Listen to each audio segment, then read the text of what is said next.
Hi, I have a new camera to play with. In the last few weeks on my YouTube channel, I've referred to a Nikon Z8 and the 180 to 600mm lens.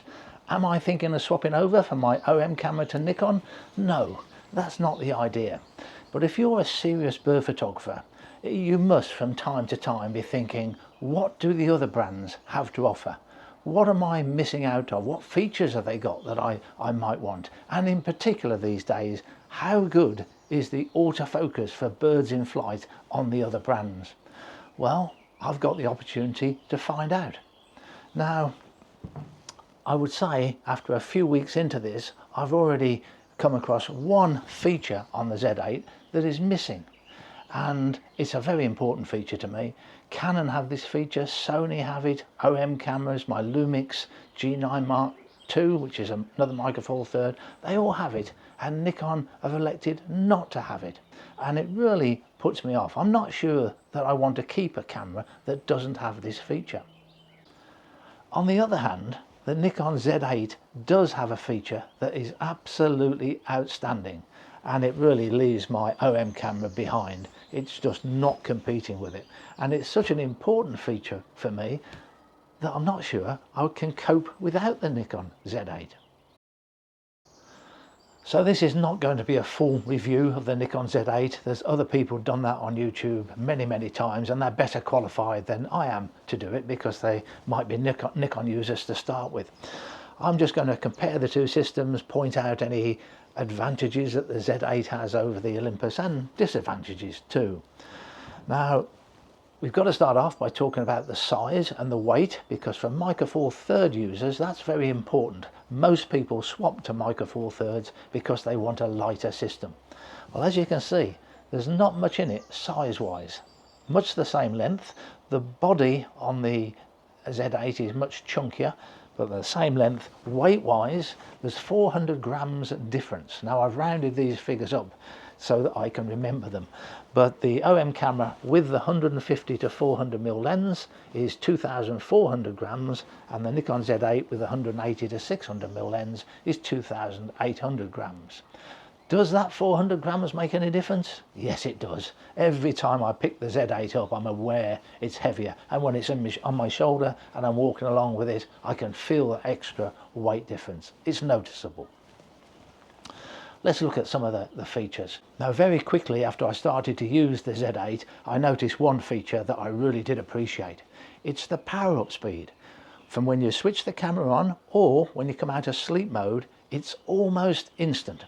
Whereas the OM camera takes about a second to become live. And when a bird lands in front of you and you half depress the shutter button to activate the camera, get the camera live, that 1 second is a long time. And I've missed a lot of shots over the years because of that. So that's a feature I'd like to see on the next OM camera. And while we're talking about speed, the Z8 has these CF cards and they empty the buffer so much quicker. Now, it's very rare that I fill the buffer up on my OM camera. I'm not prone just to leaving my finger on the button. So it's not a question of filling up the buffer and waiting for it to empty. It's when you want to swap modes. So you take a burst of pictures and then perhaps I want to shoot video or change to Pro Capture, for instance. You have to wait for the buffer to empty before you can change to video. And that can take 6, 7, 8 seconds for the buffer to empty. So far with the Z8, I've never had to pause at all with these cards. That's so much faster. So that's another feature I want on the next OM1. Now, when it comes to user friendliness, I've got to be a bit cautious here because I'm obviously very familiar with the OM1, so I'm going to be biased. But I do think the Nikon Z8 is less user friendly. I don't think it's more complicated.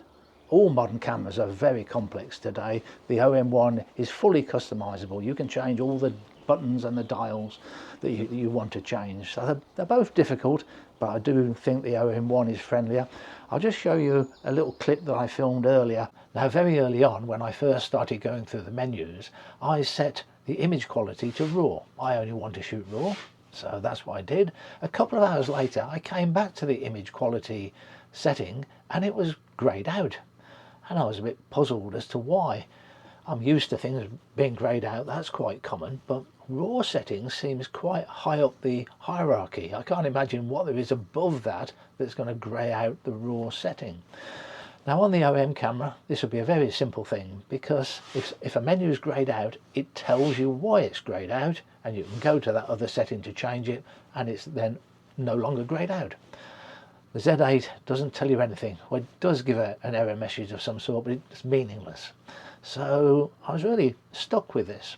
Now during the course of the day, I kept going back to this problem. I've got other work to do as well, but every now and then I'd pick up the Z8 and try and solve this problem.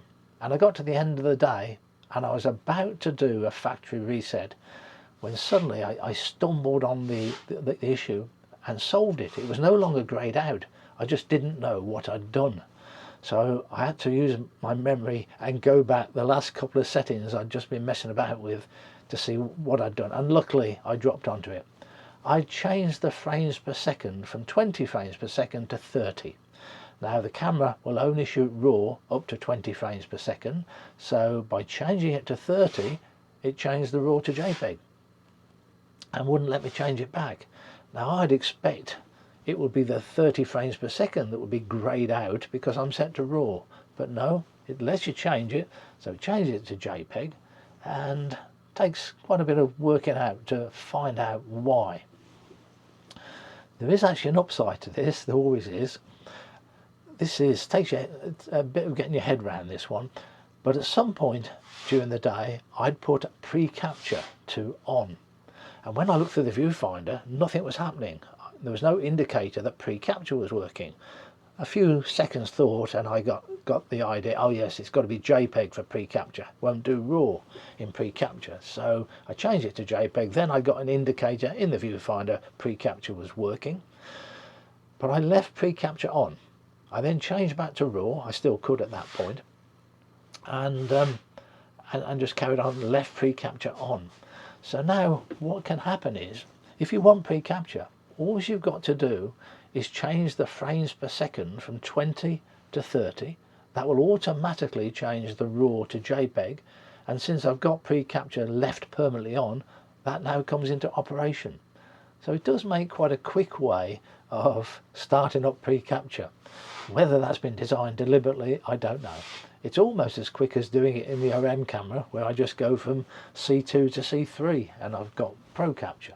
There's been a number of things like that, but I won't go on too much about the negative side of it. One thing that really threw me quite early on, you've got a red video record button on the top of the camera, and you start to wonder, why have they got it? What I expected was, when I was in stills mode and I wanted to shoot video, I would just press the red video button, it would start to take video, because that's how it works on other cameras. It doesn't work like that on the Nikon. You've got to be in video mode before you can press that red button, and I've been through the menus very thoroughly. I cannot find a setting where you can change that, where you can make the red video button work when you're in stills mode. Somebody might correct me, but I've tried hard to find it. So when you're in video mode, the shutter release button doesn't work. You can't take stills pictures with it, so it's sort of not doing anything. Now you can change the shutter release button to start the video, and I did that very early on in the settings. So that means the red video button isn't really needed. There is actually an advantage to having that red button that no longer has a purpose. I'm not a great fan of programming all different buttons to do different things, because I can never remember what I've programmed them to do. But because it's a red button, I'm more inclined to remember. So I'm now using that red button to bring up my menus. This is a set of menus. You can create a short set of things that you need on a regular basis. I do find my menus very useful. They've got that on the OM camera, but it's easier to use on the OM camera. Basically, you're in the menus, you come across a setting that you want to add to my menus, and you simply press the red video record button, actually, and that will straight away add it to my menus. It doesn't work like that with the Z8. You're in your menus, you think, I would like this setting to add to my menus. You've got to come out of the menu, go to my menus, press an add button, and then you've got a slightly different set of menus you've got to scroll through to find that setting you was on in the first place. So let's talk about the one feature that's missing on the Z8 that I regard as essential. I use it all the time. It's the ability to save custom settings. You can't do that on the Z8. shooting banks and custom banks, which is not quite the same thing. You can't actually save those settings. On the OM1, that's all I'm doing, is just going from one custom setting to another. I don't change things. I don't have to go into the menus very often at all. If I'm doing birds in flight, I have the top dial on C1. If a bird is static on a branch or on the ground, I just turn that top dial to C2. It loads all my settings that I want for that situation. And if I'm watching the bird and I think it's about to launch into flight, it'd be nice to have Pro Capture, I just turn the top dial to C3. I've now loaded everything I need for Pro Capture. It's just so simple to use. And the fact I can't do that with the Z8 does frustrate me. So the other night I was out, I was photographing tawny owls, got a very high ISO, shut the camera down, went home. Following morning, suddenly something happened quickly in front of me. I turned the camera on, started taking pictures.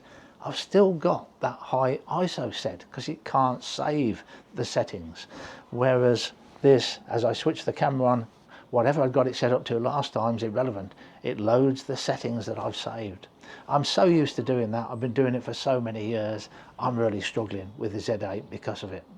You can actually change the OM1 to work in the same way that the shooting banks and custom banks do on the Z8. And I've always wondered, why would anybody want to do that? It doesn't work for me.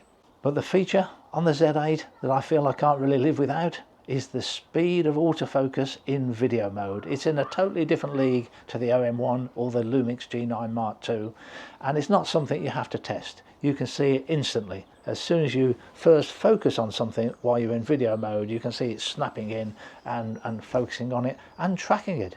So even birds in flight has become possible now. And since I really enjoy doing video, particularly slow motion video, and this will give me 120 frames per second, 4K, roughly 5 times slow, to be able to do birds in flight like that, it's something I'm really looking forward to doing. I've only had a couple of opportunities so far, but it has worked. So what am I going to do? Am I going to keep this, or has it got to go? It's not going to be easy to work side by side. You can't really carry two systems about like this. You've got to make your mind up when you go out. And most of the time I'm doing video, I do like to try and do stills at the same time. So I'm undecided. But from a stills photographer's point of view, very happy with the OM. But for video, I really need this as well. I've just got to hope that pretty soon OM cameras or the Lumix comes up with a new camera where the autofocus in video mode catches up. Now I will probably make another film on the Z8 where I talk about the autofocus for stills mode and the image quality, or rather the ISO quality, I think. But I'll just finish off this film with this clip of a coot. I'm filming this bird going across, and I suddenly realise that bird in the background is chasing it. It's coming towards it. So I move the camera up. Look, it's miles out of focus when it started, but it jumped onto it. There is no way the OM1 camera would do this. And it's holding that focus. Lost it a little bit there.